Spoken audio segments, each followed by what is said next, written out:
Welcome to the BrainShape Podcast, hosted by Dr. Andrea Wilkinson, a show where we cut through the noise of the ever-growing, ever-changing world of brain health. What works and what doesn't, what's fact and what's fiction. We look at tips, tools, and techniques backed up by real scientific studies to help you keep your brain healthy and hopefully have some fun along the way. Now, here's your host, Dr. Andrea Wilkinson. You're listening to the BrainShape Podcast, episode number 2. Many of us love to dance, moving our body to the rhythm of music. It just makes us feel good. But did you know that dancing is good for your health? It combines cardiovascular fitness, the ability of our heart and lungs to supply oxygen to our muscles, and motor fitness, so that's our balance and posture, all mixed in with memories and positive emotions. Today we're talking about the power of dance as a tool to help keep our brains fit and engaged. To help us better understand how dancing positively impacts our brains and our bodies, I'm speaking with Rachel Barr, a PhD student at Ryerson University, a Vanier Scholar, and a manager of the Health and Research Initiatives at Canada's National Ballet School. She talks about the physiological, emotional, and social benefits of dance and introduces us to Canada's National Ballet School's partnership with Baycrest to develop various dance programs for a variety of different types of seniors. Now, just note, I originally spoke with Rachel at the end of last year, so at the end of 2018. So I just want you to keep that in mind when we talk about the fall semester of the Sharing Dance Seniors program at Canada's National Ballet School. This program is currently running its winter semester, and they also have a spring registration. So you can find out more about how to get involved at the end of this show. But let's get to our interview. Here we go. Here's Rachel Barr. Hi, Rachel. Thank you so much for joining us on the show today.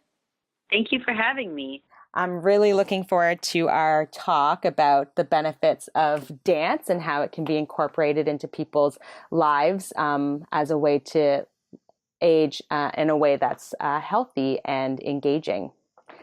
So I wanted to start with asking you if you could tell the listeners a little bit about yourself and your history and how is it that you sort of came to be interested in dance and aging?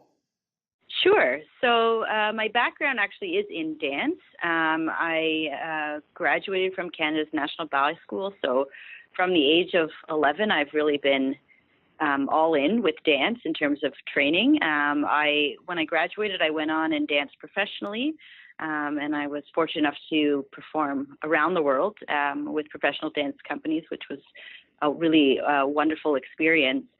But I started to really have an urge to go back to school and wasn't sure exactly how I was going to fit it all in together. But when I did go back to school, in my undergrad thesis, I started to look at the way dance is learned in the brain. And so I was looking at changes in brain activity while professional dancers were learning a new piece of choreography.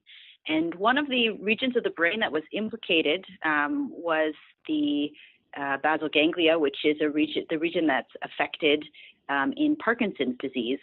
And so really kind of very naively, I thought, I wonder how people with Parkinson's disease experience dance or if dance is particularly beneficial for them. And when I started to just search, I found actually that there was already quite a significant amount of research that had mostly behavioral studies that had looked at dance in people with Parkinson's and found that it was particularly beneficial for this population. And so to expand my research, I wanted to do research in people with Parkinson's disease and began to explore how I could bring get more people with Parkinson's dancing. And then that has sort of subsequently expanded to other older adult populations. Not that you need to be an older adult to have Parkinson's, but most of the people with Parkinson's tend to be an older adult. So that kind of was the beginning of my interest, and then it's really gone from there in terms of both developing and researching programs around dance, which I've done through my work at Canada's National Ballet School and in partnership with Baycrest. Wonderful. And just for anyone that's interested, could you just tell us a little bit about some of the defining characteristics of Parkinson's disease?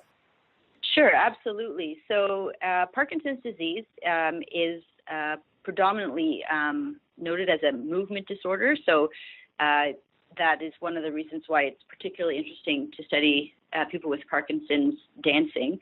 So some of the obvious physical symptoms, you'll see either tremors, where you might see a limb that's shaking, or you might see that people will have difficulty moving, have difficulty initiating movement, so they'll be stuck and won't be able to initiate their movement.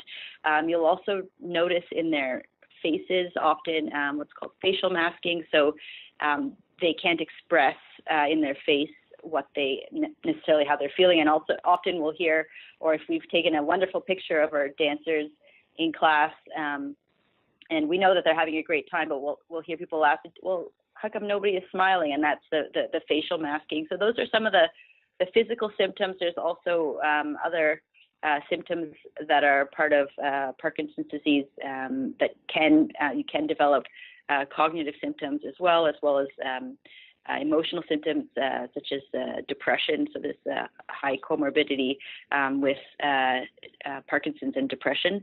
So it can really affect, I would say, all aspects of your daily living if you have Parkinson's. Right. And so can you talk a little bit about when you started to teach dance with older adults? So did it start off with a Parkinson's population and then it moved to different types of older adult populations? Or what has that experience been like for you in terms of teaching dance for an older adult population? So I started working with people with Parkinson's and using the dance for PD methodology, which was started by the Mark Morris Dance Group in Brooklyn. And Canada's National Ballet School was hosting the classes, and we were doing some research on it. And you could see right away the huge meaning that these programs were having for participants, both in terms of what we're seeing with our data in terms of the physiological changes or benefits, but also the emotional and the social benefit. The social benefit shouldn't be diminished. I think it's one of the biggest benefits of dance, perhaps over and above exercise, because it is a very social experience.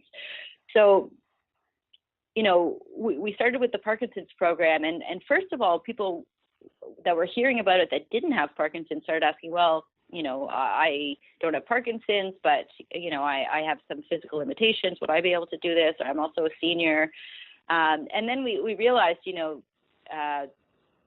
there isn't a reason that it should be limited just to this program. And we started to imagine what dance programming should look like for seniors. So Canada's National Ballet School partnered with Baycrest, who are really experts in the geriatric field, and came with the premise that dance is universal. You see it throughout history, around the world. People are dancing. We know that it's adaptive, and research has already captured that it is quite beneficial on many different levels. So if we were to make dance accessible to different senior populations, then they too should be benefiting from it. And so that's what we went about doing. We looked at seniors living with really significant physical and cognitive challenges. So we have a program specifically for people, for example, who may be experiencing dementia, are functioning at a level where they may need to live in a long-term care facility, and we've developed a program to be accessible to them. And then we have programs for seniors that are higher functioning. So maybe they have some physical or minor cognitive challenges, but they are much more independent, and we wanted to make a challenging and meaningful program for them. And at Canada's National Ballet School, we also have our 55-plus ballet class, which has been a huge hit for seniors that have always maybe wanted to try out ballet and to access it, but didn't feel like they could as beginners maybe start up with a class of younger, more experienced dancers. So that program has really taken off as well. Wonderful. If I could just take a step back, I was wondering if you might be able to comment on some of the psychological, physical, spiritual, social, emotional benefits of dance that you have learned through the research that you have done, completing your PhD and during your undergrad. So if you could sort of just give a high-level overview of what the benefits are for dancing and movement, and how they relate specifically to an older adult population. We know that exercise is very beneficial, especially in older adulthood. You want to keep moving. We know that there are physiological benefits to that. What we see with dance is that there are all these physiological benefits plus you'll see emotional benefits, so improvements, changes in mood. There are social benefits. Often in as I was saying, a dance class, you're taking people out of isolation, bringing them together. It's really a social experience that may connect people to experiences of dance in their past even. And then we're also seeing research come out that captures really the cognitive benefits of dance. So dance is exercise, but it's not just exercise for your body, it's exercise for your brain. If you think about, you have to coordinate your limbs, your arms and legs to move at the same time. And then you're coordinating that to the music, so to a specific rhythm or clear beat. And then you need to remember that. So in our programs, we're building on dances from week to week. So there's that learning that's going on. So it's really a cognitive workout as well, or some of my dancers will say, really, that's like a workout for my brain. And that's actually experience that all dancers, even professional dancers, will experience when they're first learning a new piece of choreography. So these are all attributes associated with the essence of what dance is, and all of that combined. The research is captured, and I can speak to what I see in the room when I'm dancing with people, is that it is really, really hugely beneficial for seniors to be dancing. And so I'm wondering about specifically, you mentioned this already, but the Sharing Dance for Seniors program that you guys are running at the Canadian National Ballet School. It is currently in its fall semester, and so you mentioned that the dances sort of add on to each other from week to week. And so is this something that someone could join in now, even though the fall semester is almost over? I know it's ending on December 14th, 2018, but then if there is the winter semester coming up or the spring semester, do people have to sort of start at the beginning of the program? Is that where they would get the biggest bang for their experience? So the class builds over a term, but we certainly have new people joining each term. So Baycrest and NBS, we jointly created Sharing Dance Seniors, and we have different delivery models, but we do offer classes at Canada's National Ballet School, 400 Jarvis in downtown Toronto. And you can register for that class online at the Canada's National Ballet School's website. I would encourage people not to hesitate if you didn't start in the fall. We have a fall, winter, and spring term, and people may, for example, do the fall term and then maybe they've gone away for the winter and will come back in the spring, and that's perfectly fine. The class is built on 8-week terms, and so you can join in at any term. And what kind of dance are you guys doing in that specific program? Because I know that you mentioned the 55 plus ballet class, but is the Sharing Dance for Seniors program focused on a different type of dance, or is it all ballet focused as well? Great question. So this program, the Sharing Dance Seniors program, is actually, I would say, a multi-genre type of dance class where the priority is to be accessible to everyone that comes in a variety of different ways. So We actually have seated and standing versions demonstrated throughout the class, so people can stay in their chair for the entire class or for part of the class and still participate in the entire dance class. So this is to make it accessible. We've had people, with walkers in wheelchairs that have found this program accessible, and then seniors that are, feeling great and coming in to have a great time and dancing along from a standing position. So it's not a traditional ballet class by any means.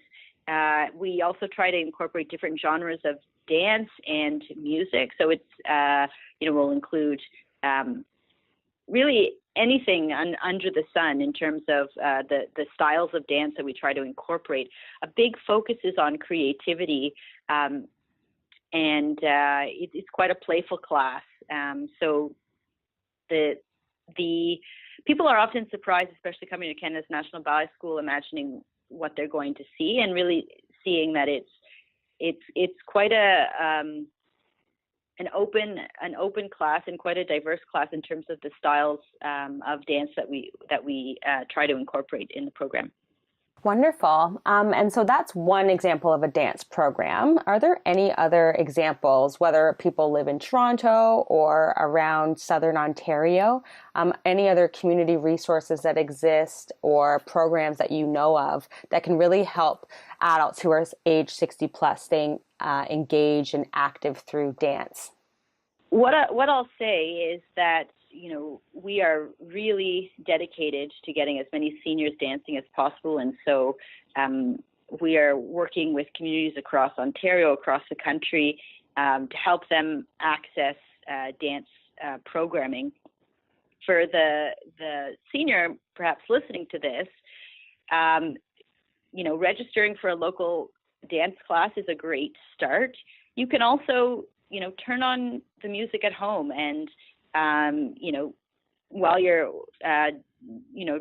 moving around the house, really be a little bit more mindful about moving to the music and taking the opportunity to almost be playful or to be playful with your movements.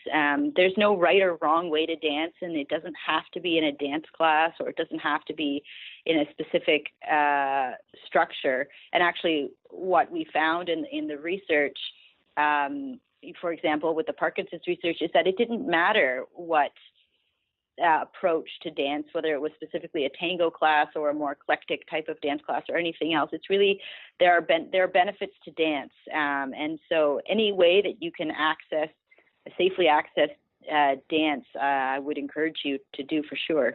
Yeah, absolutely. I was doing some research on the benefits of dance, and they talk a lot about increasing flexibility and improving balance. And you can sort of feel that when, if I'm dancing around my kitchen while I'm making dinner, and I'm just moving to the beat, or I'm dancing with a friend in the kitchen at home, you can get that sense of I'm balancing here if I'm lifting up one leg over the other and moving my hips around. And so I just feel like there's this misconception that dancing has to be XYZ. It has to be learnt in a certain way, and the choreographed dance moves have to be sequenced and has to be a certain pattern. But as you mentioned, there's research that shows, there's benefits to the dance classes, there's benefits to social dance experiences, and there's benefits to people just moving around and dancing by themselves in their kitchens. And so I think it's really important for the listeners to know that there isn't just one type of dance that's appropriate that will have these beneficial outcomes on our minds and bodies, but that it's really about staying flexible and moving around, and then adding that sort of layer of enjoyment and fun, which adds to psychological health and wellness. So I think that's a really important piece to focus on. Absolutely. You'll often hear people say, "Oh, I can't dance," but I always remind everyone that there really is no right or wrong way to dance, and that we can all do it, and we all respond to music and there's no right or wrong way to do that. So if that's a barrier for somebody, then I would definitely encourage them to find a safe way to see how they can go beyond it and access dance, and hopefully experience the joy that I know that it has the potential to offer. Absolutely. One of the things I noticed in the research that I was reading when I was doing some research on the benefits of dance is that it really sort of disproportionately is focused on females. And I don't know if this is because more women are willing to participate in research on dance, if there's this old preconceived notion that dancing is for the female gender, or what it is about women that the research is more sort of focused on them. And I'm wondering if you had any comments or thoughts on why you think this might be, and then also to add in a layer of encouragement to any male listeners that are out there, and how they might be encouraged to get moving on the dance floor. I can say that actually in our Parkinson's classes, we actually have more males than females that attend the class. It's Parkinson's is slightly more prevalent in males. So that could be part of it, but we've been fortunate to not necessarily see that firsthand at the classes running at the school. But I do know what you mean. We do in other sites where we run programs. You're right that we do see more women come to the classes. I think that it's really hard to say. There may be some social stereotypes about dance, or perhaps the impression, of formal dance like classical ballet.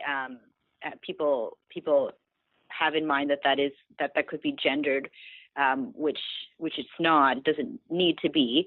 But we've also seen, men that come to our programs that really enjoy it, and for our seniors, reminiscing about times when they would engage in social dancing when they were younger, and there doesn't seem to be that barrier. I think, though, one of the attractions for me in terms of the fact that it is popular with older women is that older women are less likely to engage in other types of exercise, such as going to a gym. We know that from statistics. So the fact that they see dance as an accessible form of exercise means that there is an option for them. So I do think that is a good benefit. But to the men out there, I would really encourage you to try it. And especially the Sharing Dance Seniors programs, we are quite mindful about making it a gender neutral experience, if you will, in that it's not, imagining that you're in a tutu on your toes, certainly not in any way, shape, or form. A big focus is connecting with potentially relevant social dancing that our seniors, as we get to know them, would feel familiar and comfortable with. So it is, I think, in terms of the research, it has sort of fallen into probably what it mirrors what does actually happen in society. But anything we can do to change that, there really is no reason for it. Dance is for everyone. Yeah, absolutely. And I feel like there may potentially be a little bit of a barrier to entry, and that people are maybe fearful of getting out there and trying it. But then once people do, they'll realize that, one, it's not for one gender or the other, and it's not as intimidating as people think, and it will bring you so much joy and happiness. And that's an interesting point that you made about older women not necessarily going out to gyms to exercise. I know that my mom is actually adamantly opposed to going to a gym. She thinks that it puts too much strain on her joints. But she is an avid dancer, and not in any sort of professional context or even in terms of going to dance classes. She literally just dances around the kitchen, and at any family party, she's the first one that's dancing around, and she absolutely loves it. So it's walking and lots of dancing for her. I just wanted to ask you if you had any sort of comments on the most rewarding part of your research and the work that you do around seniors and dancing. I would definitely say that the most rewarding part is to be in the classes. I love being able to capture it through research. But I think that it's really important, and we need to do that so people can really understand what is unique about dance and what it uniquely has to offer to our communities, to our culture and society. But having been a dancer, I know the physical and the psychosocial and the spiritual benefits of being a dancer. I know. So I don't really need the convincing. What I love is being in the class and seeing that transformation happen, within the 45 minutes or the hour, depending on the program, of somebody, who comes in from whatever they were dealing with, whether it's coming in from the street or being wheeled in from their room to the community recreation room in a long-term care facility. And within that time, seeing them transition and seeing the joy on people's faces or through their movement or through their eyes, that, it gets me every single time. That is absolutely wonderful. Rachel, I just wanted to thank you so much for spending some time with us today to give us some wonderful information on the value and the benefit of dancing, in this case, particularly for seniors. And I greatly appreciate all the work that you do in connecting seniors to dance and the power of dance. And so I just wanted to ask if anyone that's listening wanted to get connected with you, where's the best place that they could find you? Absolutely. So I would encourage them to go to Canada's National Ballet School's website, and you will find a whole page on seniors with contact information. The other thing you can do is just call Canada's National Ballet School and ask for me, Rachel Barr, and I would love to hear people's thoughts and tell them more about the programming that we offer for seniors. Wonderful. Thank you so much, Rachel. I really appreciate it. It was my pleasure. Thank you, Andrea. Okay, bye-bye.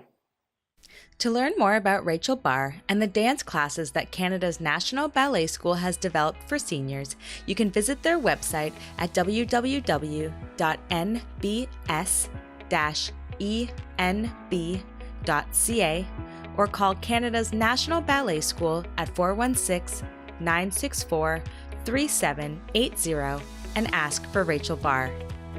All of this information can be found back on our website at brainshape.ca/episode 2. Thank you so much for tuning in. I hope that you found this episode valuable, and I truly hope that it will inspire you to incorporate a little bit of intentional dance into your everyday life. And don't forget to subscribe to the podcast so that you'll be notified every time we publish a new episode. And since we're a weekly show, I'll see you back here next week, where we'll be talking about the benefits of living a healthy and active lifestyle and how you can be inspired to take action in your own fitness journey. In the meantime, you can follow me on social media at BrainShapeTO, and be sure to let me know if there are any specific topics that you want me to cover on the podcast. Until next time, keep your brain in shape. And as always, I've had such a wonderful time hanging out with you.